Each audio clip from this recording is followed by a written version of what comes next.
Okey, saya berada di Bandung, Indonesia. Hari ini saya nak decarbonize salah seorang daripada customer kita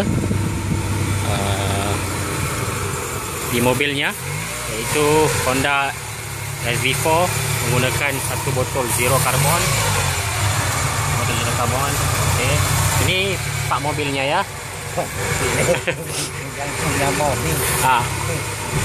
Okey, kita masukkan zero carbon melalui manifold sedikit demi sedikit, kemudian kita boleh rem. Kalau terlihat di mobilnya ada keluar asap, yang ini dia akan bercampur dengan zero carbon, akan menguraikan karbon-karbon di dalam mesin, kemudian menjadi kepulan-kepulan asap. Jadi polusi.